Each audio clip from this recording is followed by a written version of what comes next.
ஹாய்ங்க. இன்றைக்கி நம்ம பார்க்க போகிற டாபிக் வந்து எஜுகேஷன் சைக்காலஜியில் பர்சனாலிட்டியில் என்னென்ன தியரி கிளாஸிஃபிகேஷன் இருந்துச்சுன்னு நம்ம ஒவ்வொரு வீடியோவில் பார்த்துட்ருக்கோம். இன்றைக்கி இந்த வீடியோவில் பார்க்க போகிறது வந்து ஐசங்ஸ் தியரி ஆஃப் பர்சனாலிட்டிங்க. ஐசங்ஸோட தியரி ஆஃப் பர்சனாலிட்டி.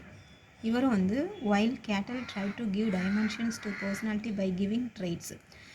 ட்ரைட்ஸ்னால் நான் ஏற்கனவே சொல்லியிருக்கேன். அந்த ட்ரைட்ஸ் அதை வச்சு தான் வந்து கேட்டல் வந்து 16 ஃபேக்டர்ஸ் வந்து அவருடைய கிளாஸிஃபிகேஷன் வந்து யூஸ் பண்ணியிருப்பார். ஒருத்தவங்களோட பர்சனாலிட்டி வந்து டிஸ்கிரைப் பண்ணியிருக்கு வந்து 16 ஃபேக்டர்ஸ் வந்து இஸ் எனாஃப், இந்த 16 பேசிக் டைமென்ஷன் வந்து இனாஃப் அப்படின்னு சொல்லியிருப்பார். ஆனால் லேட்டஸ்ட்டாக வந்து நிறையா ரிசர்ச்சஸ் வந்து கேட்டல் சொன்ன 16 ஃபேக்டர்ஸை விட ஒரு 5 ஃபேக்டர்ஸ் இருந்தாவே வந்து ஒருத்தவங்களோட பர்சனாலிட்டியை வந்து டிஸ்கிரைப் பண்ணலாம் அப்படின்னு சொல்லி நம்ம ஆல்ரெடி கேட்டல்ஸோட வீடியோவில் பார்த்துருக்கோம். அதே மாதிரி இவரும் வந்து அதே ட்ரைட்ஸை வந்து ஃபாலோ பண்ணி தான் வந்து ஐசங்க்கும் வந்து தன்னுடைய டிஸ்கிரைபிங் பர்சனாலிட்டி வந்து டிஸ்கிரைப் பண்ணியிருக்காரு. அதில் இவருக்கு வந்து ஒரு முக்கியமான விஷயம் என்ன அப்படின்னா, கேட்டல்ஸோட பர்சனாலிட்டி ஃபேக்டர்னு கேட்டால் 16, ஐசங்க்கு வந்து gave it more specification by grouping ட்ரைட்ஸுங்க. அவங்கெல்லாம் வந்து இப்போ கேட்டல்ஸ் வந்து நம்ம ஏற்கனவே நான் சொல்லியிருக்கேன், கேட்டல்ஸோட ஒவ்வொரு ட்ரைட்ஸ்க்கும் வந்து ஒரு ஆப்போசிட்டிவ் ட்ரைட்ஸ் இருக்கும்னு சொல்லியிருக்கேன். ஸோ ஆனால் நம்ம ஐசங்க்கு வந்து அவருடைய ட்ரைட்ஸை வந்து குரூப்பிங் ட்ரைட்ஸு, இப்போ ஒரு குரூப் ஆஃப் ட்ரைட்ஸை எடுத்துக்கிட்டு ஒருத்தவங்களோட பர்சனாலிட்டியை வந்து டிஸ்கிரைப் பண்ணுறது, அந்த மாதிரி இவர் பண்ணியிருப்பார். ஸோ இந்த இடத்துல கொஷின் எந்த மாதிரினா, யார் வந்து குரூப்பிங் ட்ரைட்ஸை வந்து ஃபாலோ பண்ணது, பர்சனாலிட்டியை டிஸ்கிரைப் பண்ணுறதுக்கு வந்து யார் குரூப்பிங் ட்ரைட்ஸை வந்து ஃபாலோ பண்ணாங்க அப்படின்னா நம்ம ஐசங்க்கு தாங்க. குரூப்பிங் ட்ரைட்ஸ் தான் இது முக்கியமான கொஷின். ஸோ இந்த குரூப்பிங் ட்ரைட்ஸ்க்கு வந்து நமக்கு ஒரு சார்ட் கொடுத்துருக்காங்க பாருங்கள். இப்போ இன்ட்ரோவர்ஷன் கேட்டல்ஸோட ட்ரைட்ஸை வந்து ஃபாலோ பண்ணி தான் இவர் வந்து கொடுத்துருக்காரு. ஸோ அந்த கேட்டலோட எந்த மாதிரி அவர் ட்ரைட்ஸ் எடுத்திருந்தாருன்னா இன்ட்ரோவர்ஷன், எக்ஸ்ட்ரோவர்ஷன் எடுத்திருந்தார். அதுக்கடுத்து ஜங்க் வந்து இன்ட்ரோவர்ஷன், எக்ஸ்ட்ரோவர்ஷன் எடுத்திருந்தார். அப்போ ஒவ்வொருத்தவங்க ஒவ்வொரு அந்த இன்ட்ரோவர்ஷனில் வந்து அவர் வந்து குரூப் ஆஃப் ட்ரைட்ஸ் தான் வந்து எடுத்திருப்பார். அது மாதிரி இவர் வந்து அந்த இன்ட்ரோவர்ஷனில் வந்து என்னென்ன குரூப் ஆஃப் ட்ரைட்ஸ் வந்து இருக்கலாம், ஒரு இன்ட்ரோவர்ஷன் பீப்புள், அதாவது ஒரு அகமுகன் அப்படின்னு சொல்லுவோம். அப்போ அந்த அகமுகன் அப்படின்னா அவங்ககிட்ட எந்த மாதிரியெல்லாம் வந்து பர்சனாலிட்டி வந்து இருக்கும், அதை வந்து ஒவ்வொன்றையும் வந்து ஒரு ட்ரைட்ஸாக வந்து இவர் எடுத்துக்குவார். இங்கே எக்ஸாம்பிள் கொடுத்துருக்காங்க பாருங்கள். இது எல்லாமே வந்து இண்டிவிஜுவல் ட்ரைட்ஸ் தாங்க. ஒரு குரூப் ஆஃப் ட்ரைட்ஸை வச்சு ஒரு இண்டிவிஜுவல் பர்சனோட பர்சனாலிட்டியை வந்து டிஸ்கிரைப் பண்ணுறது. இங்கே ஃபார் எக்ஸாம்பிளுக்கு வந்து persistence, rigidity, subjectivity, shyness, irritability அப்படிங்கிற ஒரு 5 ட்ரைட்ஸ் வந்து எடுத்திருக்காரு. இந்த 5 ட்ரைட்ஸை வந்து குரூப்பாக எடுத்து இதை வச்சு ஒருத்தவங்களோட பர்சனாலிட்டியை வந்து இந்த பர்சன் வந்து ஒரு இன்ட்ரோவர்ஷன் அப்படிங்கிற மாதிரி இவர் டிஸ்கிரைப் பண்ணியிருக்காருங்க. இந்த பர்சிஸ்டன்ஸ் அப்படின்னா அவங்களோட விடாமுயற்சி, ரிஜிடிட்டினா ரொம்ப ஹார்டாக எப்பயுமே வந்து ஒரு பர்சனை பார்த்தாவே நமக்கு தெரியும் அவங்க சப்ஜெக்டிவிட்டினா தன்னை பற்றியே சிந்திக்கக்கூடிய ஒரு கேரக்டர், ஷைனஸ் எந்த ஒரு விஷயத்துலையும் இன்வால்வ் ஆகாமல் ஒரு கூச்ச சுபாவத்தில் இருக்கிறவங்க, இரிட்டபிலிட்டி ஏதாவது ஒன்று செய்யணுன்னாவே வந்து எரிச்சப்படுறது, அந்த மாதிரி ஒரு கேரக்டர்ஸ் இருக்கக்கூடியதான் வந்து இந்த இன்ட்ரோவர்ஷன் அப்படின்னு சொல்லி ஒரு குரூப் ஆஃப் ட்ரைட்ஸை வச்சு நம்ம ஐசங்க்கு வந்து பர்சனாலிட்டி வந்து டிஸ்கிரைப் பண்ணியிருக்காருங்க. இந்த குரூப் ஆஃப் ட்ரைட்ஸை வந்து எந்த மாதிரி எடுத்துக்கிட்டாரு அப்படின்னா, அவங்களோட ஹேபிச்சுவல் ரெஸ்பான்ஸு, ஒரு பர்சன் வந்து அவங்களோட இயல்பாக வந்து அவங்க என்னென்ன ஹேபிட் வந்து அவங்ககிட்ட இருக்குது, என்னென்னா அவங்க எந்த மாதிரியெல்லாம் அவங்களோட ஆக்டிவிட்டிஸ் ரெஸ்பான்ஸ் வந்து இருக்குது அப்படிங்கிறத பேஸ் பண்ணி இந்த ட்ரைட்ஸை வந்து இவர் எடுத்திருக்காங்க. அதுக்கடுத்து ஸ்பெசிஃபிக் ரெஸ்பான்ஸ் லெவல், அதாவது habitual response level, specific response level அப்படின்னு சொல்லி இந்த ஒரு ரெஸ்பான்ஸை வச்சு தான் இந்த ட்ரைட்ஸை வந்து இவர் குரூப் ட்ரைட்ஸாக வந்து பிரிச்சிருப்பார். ஸோ இந்த ஹேபிச்சுவல் ரெஸ்பான்ஸும் ஸ்பெசிஃபிக் ரெஸ்பான்ஸ் லெவலும் வந்து எந்த மாதிரி இருக்குது அப்படிங்கிறத நம்ம கீழே கொடுத்துருக்காங்க. இதில் வந்து ஒரு 4 லெவல்ஸ் ஆஃப் பிஹேவியர் ஆர்கனைசேஷன், ஒரு 4 லெவல்ஸ் கொடுத்துருக்காங்க. அந்த 4 லெவல்ஸ் என்னென்னா the lowest level, the second level, the third level, the fourth level அப்படின்னு சொல்லி கொடுத்துருப்பாங்க. ஸோ இந்த லெவலில் ஒன்றும் கிடையாதுங்க. அதாவது ரெஸ்பான்ஸு சொன்னோம்ல, habitual response and specific response. இந்த ஃபஸ்ட்டு பாருங்கள், த லோயஸ்ட் லெவலில் வந்து வி ஹாவ் ஸ்பெசிஃபிக் ரெஸ்பான்ஸு. இங்கே வந்து ஒரு ஸ்பெசிஃபிக் குறிப்பிட்டு ஒரே ஒரு ரெஸ்பான்ஸை மட்டும் நம்ம ஸ்பெசிஃபிக்காக இங்கே சொல்கிறோம். அதான் பாருங்கள், தே grow out, particular response to any single act. For example, blushing is a specific response. இப்போ நான் சொன்னேன்லங்க habitual response specific response அப்படிங்கிற ரெண்டாக எடுத்துக்கிறாரு. அதில் அந்த லோயஸ்ட் லெவலில் வந்து ஒரே ஒரு சிங்கிள் அவரோட பர்டிகுலர் ரெஸ்பான்ஸ் ஒரு சிங்கிள் ஆக்டை வச்சு அவங்களுடைய பர்சனாலிட்டி வந்து டிஸ்கிரைப் பண்ணியிருக்காரு. அதில் வந்து blushing அப்படிங்கிற ஒரே ஒரு சிங்கிள் ட்ரைட்டை வந்து எடுத்திருக்காரு. அந்த பிளஸ்ஸிங்கிறதான் வந்து அவங்ககிட்ட ஸ்பெசிஃபிக் ரெஸ்பான்ஸாக இருக்கிறது. அதாவது இப்போ நம்ம ஒருத்தவங்களோட பர்சனாலிட்டியை பார்த்தா இப்போ ஏதாவது ஒரு விஷயத்தை வந்து செய்கிறதுக்கு வந்து கூச்சப்படுறது, அது ஒரு ஷைனஸாகவே இருப்பாங்க பாருங்களேன், அதுதான் அந்த ப்ளஷிங். அந்த வெக்கப்படுறது, ஒரு விஷயத்தை செய்கிறதுக்கு வந்து டக்குன்னு முன் வர மாட்டாங்க. இல்லை நீ போ, நான் போ. அந்த நம்ம பார்த்துருக்கலாம் ஸ்கூல்லாம் பாருங்கள், ஒருத்தரை கூப்பிட்டா பின்னாடி இருக்கவங்க முன்னாடி தள்ளுவாங்க. அது வந்து ஒரு பிளஸ்ஸிங், தான் முன்னுக்கு வர மாட்டாங்க. அந்த மாதிரி ஒரு கேரக்டர், ஒரு ஸ்பெசிஃபிக் ரெஸ்பான்ஸை வச்சு இவர் வந்து பிஹேவியரை வந்து ஆர்கனைஸ் பண்ணியிருக்காருங்க. ஃபஸ்ட்டு லெவலில் வந்து ஒரு பர்டிகுலர் ரெஸ்பான்ஸ், அதாவது ஸ்பெசிஃபிக் ரெஸ்பான்ஸில் எதை எடுத்துக்கிட்டாங்கன்னா பிளஸ்ஸிங். ஓகே, அடுத்த செகண்ட் லெவல் வந்து வி ஹேவ் ஹேபிச்சுவல் ரெஸ்பான்ஸுங்க. இதில் வந்து ஹேபிச்சுவல் ரெஸ்பான்ஸ் எடுத்துக்கிறாரு. If an individual reacts in the similar way when the same situation reoccurs, we get habitual responses. ஒரு சேம் சிச்சுவேஷனில் வந்து ஒரு ரிப்பீட்டடான ஒரே ஹேபிட் வந்து திரும்ப அவங்கக்கிட்ட தோன்றுறது, அந்த மாதிரி ஒரு ஹேபிட்ஸை வந்து எடுத்து இவங்க அந்த செகண்ட் லெவலில் வந்து பிரிச்சிருக்காரு.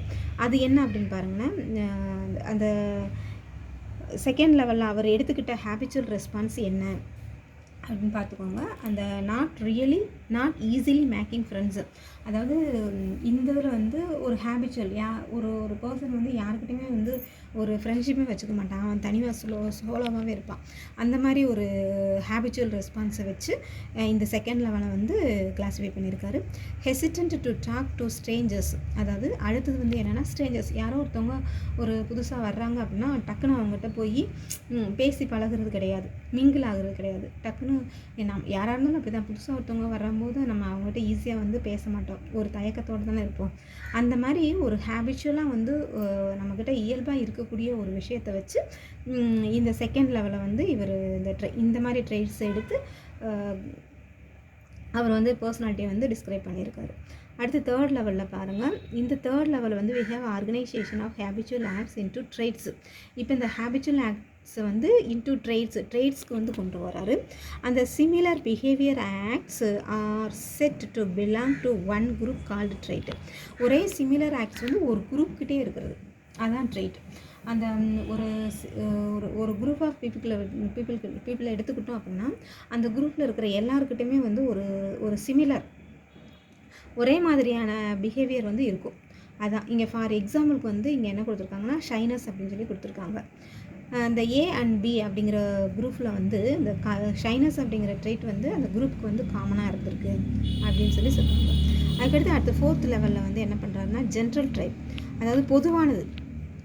அந்த குரூப்பில் இருக்கிற ஹேபிச்சுவல், ஃபஸ்ட்டு வந்து ஹேபிச்சுவல் அவங்ககிட்ட இயல்பாக இருக்கக்கூடியதை எடுத்துக்கிறாரு. அப்புறம் அவங்ககிட்ட ஜென்ரல் டைப் பொதுவான ஒரு விஷயத்தை எடுத்துக்கிறாரு. அந்த பொதுவான விஷயத்தை எடுத்துகிட்டு அந்த குரூப்பை வந்து கோரிலேட் பண்ணி பார்க்குறாரு. அப்படி கோரிலேட் பண்ணி பார்க்கும்போது ஒரு similar in nature give birth to a definite type. அவங்கக்கிட்ட வந்து ஒரு சிமிலர் நேச்சர் வந்து இருக்கிறத வந்து அவர் தெரிஞ்சுக்கிறாரு. அப்படி தெரிஞ்சு இவருக்கு கிடைச்ச ட்ரைட்ஸ் வந்து persistence, rigidity, shyness have been grouped into a type which is introversion. இப்போ நம்ம சொன்ன மாதிரி தாங்க அந்த ஒரு குரூப்கிட்ட இருக்கிற ஒவ்வொரு ட்ரைட்ஸையும் வச்சு கோரிலேட் பண்ணி பார்க்கும்போது அவங்க அந்த டைப் ஆஃப் குரூப்புக்கு வந்து ஒரு நேம் கொடுக்குறாரு. என்ன நேம் கொடுக்குறாங்கன்னா இன்ட்ரோவர்ஷன் அப்படின்னு சொல்லி கொடுக்குறாங்க. ஏன்னா அந்த பர்சிஸ்டன்ஸ் அப்படிங்கிறது, ரிஜிடிட்டி, ஷைனஸ் இதெல்லாம் வந்து இருக்கிற ஒரு குரூப் ஆஃப் பீப்புளை வந்து ஒரு நேம் கொடுத்துருவாரு. அவங்களுக்கு ஃபுல்லாக வந்து என்ன அப்படின்னா அகமுகன் அப்படிங்கிற மாதிரி இவர் கொடுக்குறாருங்க. இதை வந்து ஒரு 3 லெவலாக வந்து பிரிக்கிறாரு. ஃபஸ்ட்டு பாருங்கள், இந்த ஃபைனலாக இந்த 4 லெவல் பார்த்தோம்ல, அந்த 4 லெவலில் வந்து ஃபைனலாக வந்து இவர் வந்து a person now can be classified as introvert. ஒரு பர்சனை இப்போ இந்த மாதிரி ட்ரைட்ஸ் உள்ளவங்க எல்லாமே வந்து இன்ட்ரோவர்ட் அப்படிங்கிற ஒரு கேட்டகரியில் கொண்டு வந்துட்டார். If he has traits as described at level 3. இப்போ இந்த இன்ட்ரோவர்ட் அப்படிங்கிறாங்கல்ல, இவங்களை வந்து லெவல் 3 அப்படிங்கிற ஒரு கேட்டகரிக்குள்ளேயும் habits and habit system to described at level second, அதாவது அந்த ஹேபிட்டையும் அந்த அவங்களுடைய ஹேபிட் சிஸ்டம், அந்த ஹேபிச்சுவல் ரெஸ்பான்ஸ் இருக்குங்களா, அதெல்லாம் வந்து லெவல் 2லையும், ரெஸ்பான்ஸ் வந்து ஸ்பெசிஃபிக்கலி ஒரு குறிப்பிட்ட ரெஸ்பான்ஸை வந்து லெவல் 1லையும் வச்சுக்கிறாரு. அப்போ லெவல் 1ல் வந்து ஸ்பெசிஃபிக் ரெஸ்பான்ஸுங்க, லெவல் 2ல் வந்து ஹேபிச்சுவல் ரெஸ்பான்ஸு. இதெல்லாம் வச்சு கடைசியாக 3rd லெவலில் வந்து இன்ட்ரோவர்ட் அப்படின்னு சொல்லி அந்த ட்ரைட்ஸை வந்து டிஸ்கிரைப் பண்ணிடுறாரு. இந்த ட்ரைட்ஸ் எல்லாம் உள்ள ஒரு பர்சன் வந்து அவர் வந்து எந்த மாதிரி இருப்பார்னா ஒரு இன்ட்ரோவர்ட்டாக தான் இருப்பார் அப்படின்னு சொல்லி இவர் கொடுத்துருக்காருங்க. இதை நல்லா பார்த்துக்கோங்க. இதில் முக்கியமானது ஸ்பெசிஃபிக் ரெஸ்பான்ஸு, ஹேபிச்சுவல் ரெஸ்பான்ஸு, இதைத்தான் இவர் பேஸ் பண்ணி இந்த பர்சனாலிட்டியை வந்து டிஸ்கிரைப் பண்ணியிருக்காரு. அதுக்கடுத்து நமக்கு ஐசன்கோட ஒரு 4 டிஸ்டிங்க்ட் டைப்ஸ் வந்து கொடுத்துருப்பாங்க. இந்த மாதிரியெல்லாம் வச்சு இவர் வந்து குரூப் ட்ரைட்ஸ் தானே, இந்த மாதிரி வச்சு இப்போ இன்ட்ரோவர்ஷனுங்கிற ஒரு குரூப் ஆஃப் ட்ரைட்ஸ்க்கு வந்து எந்த மாதிரி அவர் வந்து டிஸ்கிரைப் பண்ணார் பர்சனாலிட்டி அப்படிங்கிறது நமக்கு கொடுத்துருக்காங்க.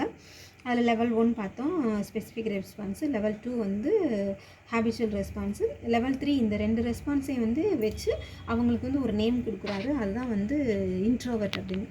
இந்த மாதிரி வச்சு ஒரு குரூப் ஆஃப் ட்ரைட்ஸை வச்சு இவர் ஒரு 4 டைப்ஸ் வந்து நமக்கு கொடுத்துருக்காரு. இந்த மாதிரி ட்ரைட்ஸ் எல்லாம் வச்சு இவர் அனலைஸ் பண்ணதில் ஒரு 4 டைப்ஸாக வந்து நமக்கு கொடுத்துருக்காரு. அதில் ஃபர்ஸ்ட் டைப் ஐசன்கோட 4 டைப்ஸ் வந்து என்னென்ன அப்படின்னா இன்ட்ரோவர்ஷன், எக்ஸ்ட்ரோவர்ஷன், நியூரோட்டிசம், சைக்கோட்டிசம். இப்போ பாருங்கள், இன்ட்ரோவர்ஷனாக அகமுகம், எக்ஸ்ட்ரோவர்ஷனாக புகமுகம், நியூரோட்டிசம் அப்படின்னா இந்த நரம்பியல் சம்மந்தமானது, அண்டு சைக்கோட்டிசம் அப்படின்னா மனநோய் சம்மந்தமான. இந்த மாதிரி ஒவ்வொரு கேட்டகரிஸையும் பிரிக்கிறாரு. அப்போ அகமுகம்னா அவங்கள்ட்ட ஷைனஸ் இருக்கும், ப்ளஷிங் இருக்கும், அவங்களோட பர்சிஸ்டன்ஸ், ரிஜிடிட்டி, அந்த மாதிரி ஒரு இன்ட்ரோவர்ஷன் அந்த மாதிரி ஒரு ட்ரைட்ஸ் இருக்கும். இப்போ எக்ஸ்ட்ரோவர்ஷனாக அவங்க சோசியபிளாக இருப்பாங்க, ஈஸி கோயிங்காக இருப்பாங்க, நம்ம ஆல்ரெடி பார்த்துருக்கோம். அந்த மாதிரி ஒவ்வொரு ட்ரைட்ஸையும் வச்சு இவர் 4 டைப்ஸாக வந்து டிவைட் பண்ணியிருக்காங்க. ஐசன்கோட பர்சனாலிட்டியை வந்து டிஸ்கிரைப் பண்ண 4 டைப்ஸ் வந்து என்னென்ன அப்படின்னா இன்ட்ரோவர்ஷன், எக்ஸ்ட்ரோவர்ஷன், நியூரோட்டிசம், சைக்கோட்டிசம். இந்த 4 டைப்ஸ் வந்து நல்லா பார்த்துக்கோங்க. இதையும் வந்து இவர் என்ன பண்ணியிருக்காருன்னா he also try to link different traits and characteristics with each of these types. இந்த ஒவ்வொரு டைப்ஸையும் வந்து டிஃப்ரெண்ட் ட்ரைட்ஸையும் கேரக்டரிஸ்டிக்ஸையும் வச்சு தான் வந்து இவர் வந்து ட்ரை பண்ணியிருக்காருன்னு சொல்கிறாங்கங்க. ஓகே, இந்த வீடியோ பிடிச்சிருந்தா லைக் பண்ணுங்கள், ஷேர் பண்ணுங்கள். உங்களுக்கு இந்த மாதிரி புக்கில் அப்படியே டைரெக்டாக உங்களுக்கு இந்த மாதிரி டிஸ்கிரைப் பண்ணுறது பிடிச்சிருக்கு அப்படின்னா லைக் பண்ணுங்கள். இல்லை இன்னும் எக்ஸ்ட்ரா இன்னும் நிறைய பேஜஸ் போடணும், நிறையா வீடியோஸ் தேவை அப்படின்னா லைக் பண்ணுங்கள், கமெண்ட் பண்ணுங்கள். உங்களுக்கு எந்த மாதிரி வீடியோ தேவைப்படுதுங்கிறத நீங்கள் சொன்னீங்கன்னா நான் அதுக்கு தகுந்த மாதிரி என்னை சேஞ்ச் பண்ணிக்கிடுவேங்க. அதுக்கு தகுந்த மாதிரி உங்களுக்கு எப்படி வீடியோ கொடுக்கலாம் அப்படிங்கிற ஐடியா எனக்கு கிடைக்கும். So thank you. எல்லோரும் வீடியோ வந்து கம்மியாக இருக்கும், ஏன்னா எஜுகேஷனல் சைக்காலஜினாவே வந்து எல்லாருக்கும் கொஞ்சம் ஒரு மாதிரி இருக்கும். அதுவும் ஸ்பெசிஃபிக்காக வந்து இங்கிலீஷில் வந்து நம்ம சைக்காலஜி படிக்கும்போது கொஞ்சம் நமக்கு டக்குன்னு வந்து ஈஸியாக வந்து இது பண்ண முடியாது. ஸோ அதனால் வந்து கொஞ்சம் கொஞ்சமாக பாருங்கள். நான் வந்து கொஷின் வந்து எந்த ஏரியாவிலேருந்து நமக்கு கொஷின் ரைஸ் ஆகலாம், ஏன்னா இந்த மாதிரி டேபிளர் காலத்துலலாம் வந்து எப்படி வேணாலும் கொஷின் கேட்கலாம். இது நமக்கு அதனால தான் நான் கம்மியான டாபிக்ஸ் தான் வந்து உங்களுக்கு போட்டுக்கிட்டுருக்கேன். அடுத்து வரும்போது நான் உங்களுக்கு ஹிண்ட்ஸாகவே கொடுத்துருவேன். சில டாபிக்ஸ்லாம் நிறையா சும்மா வளவலன்னு பாயிண்ட்ஸ் இருக்கும், நமக்கு அதில் கொஸ்டின் பாயிண்ட் இருக்காது. ஸோ அந்த மாதிரி டாபிக்ஸ்லாம் வந்து நான் உங்களுக்கு நோட்ஸாகவே எடுத்து கொடுத்துருவேங்க. ஸோ இது வந்து உங்களுக்கு அந்த ட்ரைட்ஸை வந்து அப்படியே அந்த டேப்லர் காலத்தை வந்து நான் அப்படியே கொடுக்கணும் அப்படிங்கிறதுக்காக தான் இந்த மெத்தடை ஃபாலோ பண்ணி கொடுத்துட்ருக்கேன். இந்த வீடியோ பிடிச்சிருந்துச்சுன்னா கண்டிப்பாக லைக் பண்ணுங்கள், கமெண்ட் பண்ணுங்கள். வேறு ஏதாவது வீடியோ தேவைப்படுச்சு அப்படின்னு சொன்னால் எனக்கு நீங்கள் சென்ட் பண்ணுங்கள். நான் அந்த டாப்பிக்கை வந்து உங்களுக்கு கண்டிப்பாக வீடியோ அப்லோட் பண்ணுறேன். தேங்க்யூங்க.